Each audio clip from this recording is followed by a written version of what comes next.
आज हमने साइंस के chapter number 6 structure of an atom का तीसरा पार्ट पढ़ना है। इस चैप्टर में पहले हमने एटम के स्ट्रक्चर के बारे में पढ़ा, हमने इलेक्ट्रॉन, प्रोटॉन और न्यूट्रॉन के बारे में पढ़ा। उसके बाद हमने देखा कि एटॉमिक नंबर और मास नंबर क्या होता है, और हमने ये भी पढ़ा कि किसी भी एटम के गिर्द शेल्स में इलेक्ट्रॉन किस तरह डिस्ट्रीब्यूट होते हैं। फिर हमने वैलेंसी और आयंस के बारे में पढ़ा, और फिर हमने इस चैप्टर के दूसरे लेक्चर में आइसोटोप्स और उनके इस्तेमालात के बारे में पढ़ा। अब हमने इस चैप्टर में मॉलिक्यूल के बारे में पढ़ना है। What is a molecule? Molecule क्या होता है? दो एटम मिलकर मॉलिक्यूल बनाते हैं। मॉलिक्यूल एक ऐसा कंपाउंड है जो इंडिपेंडेंटली रह सकता है, अकेला भी रह सकता है।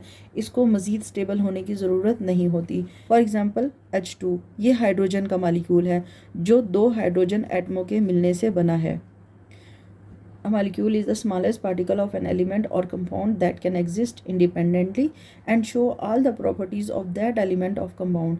एक molecule एक सबसे छोटा हिस्सा है किसी भी एलिमेंट का जो कि अकेले अपने लाइफ को रख सकता है, यानी अकेले रह सकता है। अब यहाँ पर बात आती है कि हमने पढ़ा था कि सबसे छोटा हिस्सा तो एटम होता है। एटम वो सबसे छोटा हिस्सा है जो अकेले नहीं रह सकता था। ठीक है, एटम और मॉलिक्यूल में फ़र्क क्या है? एटम सबसे छोटा हिस्सा है जो अकेले इंडिपेंडेंटली नहीं रह सकता, लेकिन मॉलिक्यूल वो सबसे छोटा पार्टिकल है जो इंडिपेंडेंटली रह सकता है, और इसके अंदर वो तमाम खसूसियात होंगी जो एक एलिमेंट या एक कंपाउंड के अंदर होगी। ठीक है, जो फॉर एग्जांपल हाइड्रोजन का मॉलिक्यूल है तो इसमें हाइड्रोजन की तमाम खसूसियात मौजूद होंगी। मॉलिक्यूल दो तरह के होते हैं, मोनो एटॉमिक या डाई एटॉमिक या मल्टीपल एटॉमिक। ठीक है, वो मॉलिक्यूल जिसके अंदर सिर्फ एक ही एटम हो, एक एटम मॉलिक्यूल की तरह अपनी लाइफ गुजार रहा हो, उसको हम कहते हैं monoatomic. For example helium. Helium एक एटम है जो कि इंडिपेंडेंट रहता है, इसको किसी और के साथ की ज़रूरत नहीं होती। इसी तरह नियॉन एक एटम से मिला हुआ एक मॉलिक्यूल है। ठीक है, जबकि दूसरे तरह के मॉलिक्यूल कौन से होंगे? जिनके अंदर दो या दो से ज़्यादा एटम मौजूद होंगे, जैसे कि हाइड्रोजन, वाटर, ग्लूकोज। हाइड्रोजन के अंदर दो हाइड्रोजन के एटम मिलकर एक हाइड्रोजन का मॉलिक्यूल बनाते हैं। पानी के अंदर, वाटर के अंदर दो हाइड्रोजन और एक ऑक्सीजन यानी कि तीन एटम मिलकर एक मॉलिक्यूल बनाते हैं। इसी तरह ग्लूकोज के अंदर 6 कार्बन और 12 हाइड्रोजन और 6 ऑक्सीजन के एटम मिलकर एक ग्लूकोज का मॉलिक्यूल बनाते हैं। It may be a mono atomic molecule as such as a helium, neon etcetera.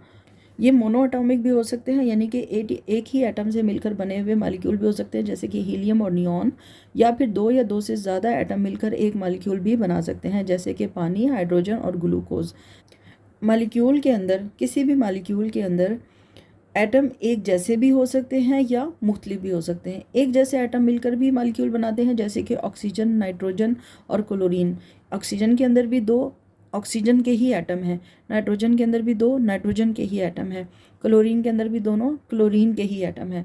या फिर जो मॉलिक्यूल है उसके अंदर एटम मुख्तलिफ भी हो सकते हैं, जैसे कि कार्बन डाइऑक्साइड, इसके अंदर एक कार्बन है, दो ऑक्सीजन है। मीथेन गैस के अंदर एक कार्बन है और 4 हाइड्रोजन है। वाटर के अंदर एक हाइड्रोजन है और 2 ऑक्सीजन है। इस एक ही तरह के एटमों से, सेम काइंड ऑफ एटम से मिलकर बना हुआ मॉलिक्यूल होगा, उसको हम एलिमेंट कहेंगे। ठीक है, उसको हम एलिमेंट कहेंगे।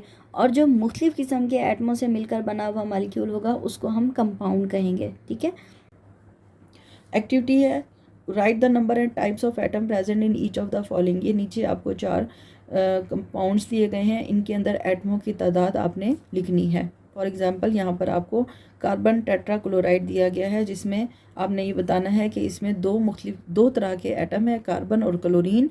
कार्बन का एक एटम है और क्लोरीन के 4 हैं। ठीक है, now what is a chemical formula? हमने अभी ऊपर देखा कि हमने एक कंपाउंड लिखा था C6H12O6। ठीक है, या हमने लिखा H2O। ये हमने किस तरह लिख दिया? इसको लिखने कौन सा मेथड था जिसकी बुनियाद पे हमने इसको लिखा? कौन सा तरीका था जिसको फॉलो करते हुए हमने ये फार्मूला लिख दिया? इसको समझने से पहले हम ये समझते हैं कि केमिकल फार्मूला होता क्या है। केमिकल फार्मूला क्या है? किसी भी एक मॉलिक्यूल को, ठीक है, किसी भी एक मॉलिक्यूल को उसमें मौजूद एटमों के सिंबल और उन एटमों के ऊपर वैलेंसियों की तादाद के मुताबिक लिखना केमिकल फार्मूला कहलाता है। जैसे कि हमने यहाँ पर एक पानी का मालिक्यूल लिखा है, इस पानी के मालिक्यूल को इस केमिकल फार्मूला की बेस पे हम फ़ौरन से पहचान लेंगे कि इसमें कौन कौन सी चीज़ें हैं। इस केमिकल फार्मूला के मुताबिक हम इसे देखकर फ़ौरन बताएंगे कि इसमें हाइड्रोजन है, क्योंकि ये हाइड्रोजन का सिंबल है, इसमें ऑक्सीजन है, ठीक है, और इसमें वैलेंसियों की तादाद 2 और 1 है। ये 2 और 1 किस तरह है ये हम अभी देखते हैं। Describing a molecule in the form of symbol and valencies is called the chemical formula. आप किसी भी मालिक्यूल को, कोई भी मालिक्यूल हो, उसमें मौजूद एटमों के सिंबल और उन एटमों के ऊपर मौजूद वैलेंसियों की बुनियाद पर जिस तरह लिखते हैं, इसको हम कहते हैं chemical formula. The chemical formula of a molecule show, किसी भी चीज़ का जो केमिकल फार्मूला है वो हमें क्या बताता है, वो हमें बताता है kinds of element in the molecule. ये जो मालिक्यूल है, कोई भी मालिक्यूल है, उसके अंदर कौन कौन से एलिमेंट्स हैं, ठीक है, कौन कौन से एटम हैं, number of atoms of each element, और फिर जो एलिमेंट हैं उसके जो इस एलिमेंट के एटमों की तादाद क्या है, इस मालिक्यूल को बनाने में टोटल कितने एटम इस्तेमाल हुए हैं। For example H2 represents a molecule of hydrogen gas. जहाँ पर H2 लिखा हुआ इसका मतलब है ये एक हाइड्रोजन गैस है। इस हाइड्रोजन गैस को बनाने के लिए 2 हाइड्रोजन एटम मिले हैं। इट कंटेन्स 2 हाइड्रोजन एटम्स, इसमें 2 हाइड्रोजन एटम हैं। Similarly, CO2 is the formula of carbon dioxide gas, which show that 2 atoms of oxygen and 1 carbon atom combines. यानी जिसमें जो हमें फार्मूला क्या बताता है कि कार्बन डाइऑक्साइड के मालिक्यूल को बनाने के लिए 1 कार्बन एटम मिला है और 2 ऑक्सीजन के एटम मिले हैं, तब ये कार्बन डाइऑक्साइड का फार्मूला बना है। अब इस केमिकल फार्मूला को हम लिखते किस तरह है, इसके लिखने का क्या मेथड होता है, ये किस तरह लिखा जाता है। Chemical formula of a molecule of an element is denoted by symbols of that element. किसी भी मालिक्यूल का केमिकल फार्मूला उसमें मौजूद जो एलिमेंट्स हैं उनके सिंबल्स की बुनियाद पर लिखा जाता है, उनके जो अलामती निशान हैं उनकी बुनियाद पर लिखा जाता है। जैसे कि हाइड्रोजन का अलामती निशान H है, ऑक्सीजन का अलामती निशान O है, क्लोरीन का अलामती निशान Cl है, सोडियम का अलामती निशान Na है। तो इस तरह जिस भी एलिमेंट का जो भी अलामती निशान है, सिंबल है, उसकी बुनियाद पर हम केमिकल फार्मूला को लिखते हैं, शुरू करते हैं लिखना, ठीक है। सिंबल्स के नीचे सबस्क्रिप्ट में हमेशा नंबर्स लिखे हुए थे। ये जो नंबर हैं सबस्क्रिप्ट में, ये इन एटमों की, इस एलिमेंट के एटमों की तादाद को ज़ाहिर करते हैं। फॉर एग्जांपल हम लिखते हैं H2O, तो इसका मतलब है ये जो 2 नीचे आ रहा है ये हमें बता रहा है कि इस मालिक्यूल को बनाने के लिए 2 हाइड्रोजन लगे हैं। जिसके नीचे कोई सिंबल नहीं होता उसका मतलब होता है वो एक ही है, ठीक है, उसको हम खुद ही अज्यूम कर लेते हैं, खुद ही सोच लेते हैं कि ये एक है। इसी तरह NaCl है, तो क्योंकि इन दोनों के नीचे कुछ नहीं लिखा हुआ है तो इसका मतलब है कि एक एटम सोडियम का है और एक एटम क्लोरीन का है। 10 subscript call the number of atom present in the molecule. ये जो सबस्क्रिप्ट नीचे यानी नंबर जो दिए जाते हैं, इसका मतलब होता है कि इस मालिक्यूल के अंदर कितने एटम हैं, okay. The chemical formula of a molecule of a compound is denoted by the symbols of all elements present in that molecule.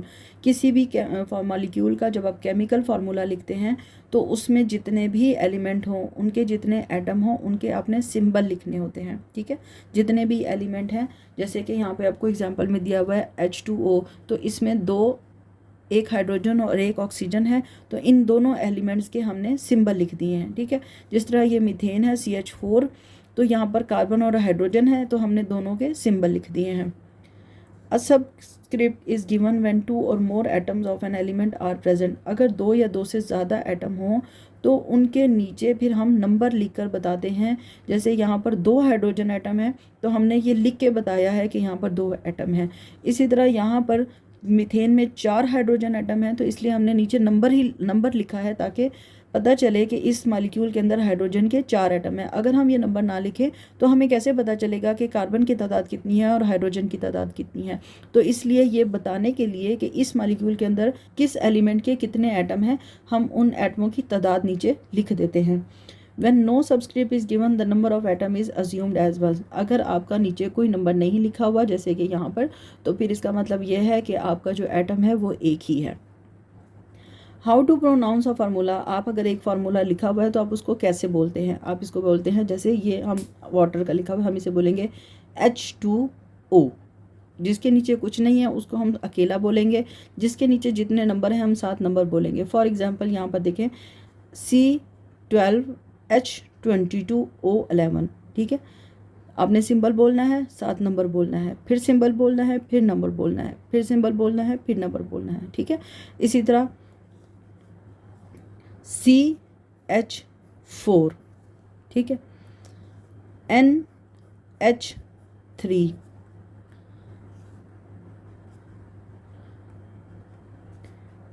Al2O3, ठीक है, एल्यूमिनियम ऑक्साइड। आपने जो भी फार्मूला लिखना है आपने उसमें सिंबल बोलना है, सिंबल के नीचे जो सबस्क्रिप्ट दिया है वो उसका नंबर बोलना है, फिर अगला सब आपने जो सिंबल है वो बोलना है और फिर उसका नंबर बोलना है। इस तरह किसी भी केमिकल फार्मूला को आप बोलते हैं, ठीक है, प्रोनाउंस करते हैं। Making chemical formula of ionic compound. हमारे पास आयन्स मौजूद थे, ठीक है, जिनका पॉजिटिव और नेगेटिव चार्ज हमें पता था। उनको हम एक फार्मूला में, केमिकल फार्मूला में कैसे तब्दील करेंगे। फॉर एग्जांपल हमारे पास सोडियम क्लोराइड है। हमें पता है सोडियम के ऊपर एक मस्बत चार्ज होता है और क्लोरीन के ऊपर एक मनफी चार्ज होता है। हम इनको एक केमिकल फार्मूला की सूरत में लिखना चाहते हैं, तो हम क्या करते हैं, जो मस्बत चार्ज होता है उसको उल्टे हाथ की तरफ लेफ़्ट साइड पे लिखते हैं, ठीक है। जो मनफी चार्ज है उसको हम राइट साइड पे लिखते हैं। उसके बाद हम क्या करते हैं, इनकी वैलेंसियों को एक्सचेंज करते हैं। इसकी वैलेंसी इसके नीचे, इसकी वैलेंसी इसके नीचे। ये तो था एक सिंपल सिंपल एनाइन और कैटाइंस जिनके ऊपर एक एक वैलेंसी थी, ठीक है। हम एक और मिसाल देखते हैं। फॉर एग्जांपल हमारे पास सिल्वर आयन है और सल्फाइड आयन है। सल्फाइड के ऊपर -2 चार्ज है और सिल्वर के ऊपर मस्बत 1 चार्ज है। हम अब इसका केमिकल फार्मूला लिखेंगे। केमिकल फार्मूला में हम पॉजिटिव आयन यानी कैट आयन को लेफ़्ट साइड पे और एन आयन को राइट साइड पे, ठीक है। ये हमने लिख लिया इनको इकट्ठा। अब हम इनकी वैलेंसियाँ तब्दील करेंगे। इसकी वैलेंसी इसके नीचे और इसकी वैलेंसी इसके नीचे, तो ये हमारा फार्मूला बनता है Ag। इसकी वैलेंसी को हम सबस्क्रिप्ट में लिखेंगे Ag2, ठीक है, और इसकी वैलेंसी को हम इसके सबस्क्रिप्ट में लिखेंगे। 1 को हम नहीं लिखते इसलिए Ag2S। तो इस तरह हमने 2 आयन्स कैटाइन और एनाइन को मिला के एक आयनिक कंपाउंड का फार्मूला बना लिया। एक और मिसाल देखते हैं। हमारे पास एक आयन है मैग्नीशियम का, एक आयन है हमारे पास क्लोरीन का जो कि क्लोराइड आयन है और मैग्नीशियम आयन है, ठीक है। अब हमने इसको लिखना है, हमने Mg, क्योंकि ये पॉजिटिव है इसको लेफ़्ट साइड पे लिखना है और नेगेटिव को राइट साइड पे लिखना है, ठीक है। उसके बाद हम इनकी वैलेंसियों को तब्दील करेंगे। मैग्नीशियम की वैलेंसी 2 थी, इसको हम क्लोरीन के नीचे लिख देंगे सबस्क्रिप्ट में, ठीक है। और क्लोरीन की वैलेंसी कितनी थी, 1, इसको हम मैग्नीशियम के नीचे लिख देंगे। ये 1 है तो इसको लिखने की ज़रूरत नहीं। तो अब हमारा कंपाउंड क्या बना, आयनिक कंपाउंड MgCl2, ठीक है, MgCl2। तरह आप किसी भी 2 आयनिक एलिमेंट्स को मस्बत और मनफी चार्ज रखने वालों को मिलाकर आयनिक कंपाउंड बना सकते हैं। When a positive ion cation attracts the negative ions anions, an ionic compound is form. Sodium chloride, magnesium chloride etcetera are example of ionic compound. मस्बत और मनफी चार्ज एक दूसरे को अट्रैक्ट करते हैं। इस अट्रैक्शन के नतीजे में आयनिक कंपाउंड बनते हैं, जैसे कि sodium chloride, magnesium chloride ionic कंपाउंडों की मिसालें हैं। To write the formula of an ionic compound follow these step. अगर आप किसी भी आयनिक कंपाउंड का फार्मूला लिखना चाहते हैं तो आपको इन स्टेप्स को फॉलो करना होगा। पहला स्टेप क्या है, right the symbol of positive ion cations on the left side. आपने कैटाइंस को लेफ्ट साइड पे लिखना है, ठीक है। Symbols of negative ion anions on the right side, anions को आपने राइट साइड पे लिखना है। यू में यूज टेबल 6.1। ये आप ये देखने के लिए कि पॉजिटिव आयन और नेगेटिव आयन्स कौन कौन से हैं कैटाइंस, आप पीछे आपको एक टेबल दिया गया था 6.1, आप उसको फॉलो कर सकते हैं। नाउ दूसरा स्टेप क्या है, put the valency number of each ion with its charge on the top of right side. आप सबसे पहले क्या करेंगे कि ये जो दोनों आपने आयन्स लिए हैं इनके जो आयनिक नंबर हैं, ठीक है, आयन्स के जो नंबर हैं वो आपने ऊपर शो करने हैं। ये स्टेप्स आपको बताए जा रहे हैं, ठीक है। पहले आपने सिंबल्स के साथ लिखना है, फिर राइट साइड पे आपने positive charge, sorry right side पे आपने नेगेटिव चार्ज और लेफ्ट साइड पे आपने पॉजिटिव चार्ज लिखना है। इनके आयन्स का नंबर आपने ऊपर लिखना है। उसके बाद interchange the valency number of both ions and write them on the lower side of each ion. आपने इनका जो वैलेंसी चार्ज है ना ऊपर, जो वैलेंसी नंबर है, इसको एक्सचेंज कर देना है। इसकी वैलेंसी इसके नीचे, इसकी वैलेंसी इसके नीचे, ठीक है। और दोनों की जो वैलेंसी है उनको सबस्क्रिप्ट में यानी नीचे लिख देना है। Omit the positive and negative sign. अब जो आपने वैलेंसी लिखी है इसके साथ जो प्लस और माइनस के साइन थे उनको आपने ख़त्म कर देना है। यहाँ पर लिखते हुए आपने प्लस और माइनस का साइन नहीं लिखना, क्योंकि ये आपस में कैंसिल हो चुके होते हैं। Remember that number 1 is also omitted. अगर कहीं पर नंबर 1 है तो उसको भी आप नहीं लिखेंगे। Method of writing chemical formula is called criss cross method. ये जो मेथड है ना जिसके थ्रू हम केमिकल फार्मूला लिखते हैं इसको हम कहते हैं क्रिस क्रॉस मेथड। इस तरीके को हम कहते हैं क्रिस क्रॉस मेथड। नीचे आपको एग्जांपल्स दी गई हैं। फॉर पहले ही एग्जांपल में आपको सिल्वर सल्फाइड दिखाया गया है। सिल्वर का आयन है, सल्फाइड का आयन है, दोनों को हमने लिखा है। सिल्वर राइट साइड पे, सिल्वर लेफ़्ट साइड पे और सल्फाइड राइट साइड पे, क्योंकि ये कैटाइन है, ये एनाइन है। दोनों को हमने अरेंज किया, इनकी वैलेंसियों को एक्सचेंज किया और सबस्क्रिप्ट में लिखकर इस तरह हमने एक आयनिक कंपाउंड बना दिया। इसी तरह एल्युमिनियम ऑक्साइड का कंपाउंड हमने बनाना है। एल्युमिनियम की वैलेंसी 3 है, ऑक्सीजन की वैलेंसी 2 है। दोनों की वैलेंसियों को एक्सचेंज किया, एक दूसरे के नीचे लिखा तो Al2O3 का आयनिक कंपाउंड बन गया। इसी तरह MgCl, Mg की वैलेंसी 2+ है, क्लोराइड की वैलेंसी 1- है। दोनों को हमने लिखा, मैग्नीशियम को लेफ्ट साइड पे, क्लोरीन को राइट साइड पे, दोनों की वैलेंसियों को एक्सचेंज किया तो हमारे पास कंपाउंड बन गया MgCl2। तो इस तरीके से, इस तरीक़ों को फॉलो करते हुए आप किसी भी दो आयन्स को मिलाकर आयनिक कंपाउंड बना सकते हैं। Now you have an activity 6.4 make chemical formula for the following ionic compounds. ये जो आयनिक कंपाउंड आपको दिए गए हैं इनके आपने फार्मूला लिखने हैं। मैं आपको हिंट दे देती हूँ। सोडियम क्लोराइड, सोडियम का सिंबल है Na, क्लोरीन का सिंबल है Cl। सोडियम के ऊपर वैलेंसी होती है 1, Cl के ऊपर वैलेंसी होती है 1-, ओके। पोटाशियम ब्रोमाइड, पोटाशियम का सिंबल है K, ब्रोमाइड का सिंबल है Br। पोटाशियम के ऊपर वैलेंसी है 1+, ब्रोमाइड के ऊपर वैलेंसी है 1-। उसके बाद दूसरा कंपाउंड है एल्युमिनियम क्लोराइड। एल्युमिनियम का सिंबल है Al और क्लोराइड का सिंबल है Cl। एल्युमिनियम की वैलेंसी है 3+, क्लोरीन की वैलेंसी है 1-। उसके बाद अगला कंपाउंड है मैग्नीशियम आयोडाइड। मैग्नीशियम का सिंबल है Mg, आयोडाइड का सिंबल है I, ठीक है। मैग्नीशियम की वैलेंसी है 2+, आयोडाइड की वैलेंसी है 1-। कैल्शियम क्लोराइड, कैल्शियम का सिंबल है Ca, क्लोराइड का सिंबल है Cl। कैल्शियम का वैलेंसी नंबर है 2+, क्लोराइड का वैलेंसी नंबर है 1-। उसके बाद अगला कंपाउंड है कॉपर ऑक्साइड। कॉपर का सिंबल है Cu, ऑक्साइड का सिंबल है O। ऑक्सीजन की वैलेंसी है 2-, कॉपर की वैलेंसी है 2+, ओके। यहाँ पर एक चीज़ और आपने माइंड में रखनी है, बाकी फार्मूला तो आपके लिए बनाने इजी होंगे। यहाँ पर आप जब बनाएंगे तो हो सकता है अगर आप नेट पे सर्च करें तो आपको थोड़ा सा परेशानी हो कि जब आप लिखेंगे CuO, ठीक है, यानी कि कॉपर ऑक्साइड का जब आप फार्मूला बनाएंगे तो इसका वैलेंसी नंबर भी 2 है और इसका वैलेंसी नंबर भी 2 है, ठीक है। तो जब आप इनको इंटर क्रॉस करेंगे तो ये वैलेंसी इसको क्रॉस कर देगी, ठीक है। और जिस तरह 1-1 होता है तो हम उसको नहीं लिखते ना, इसी तरह जब अगर सेम वैलेंसी नंबर हो तो हम उसको भी नहीं लिखते। तो ये फार्मूला आपका बनेगा CuO, ये फार्मूला बनेगा CuO।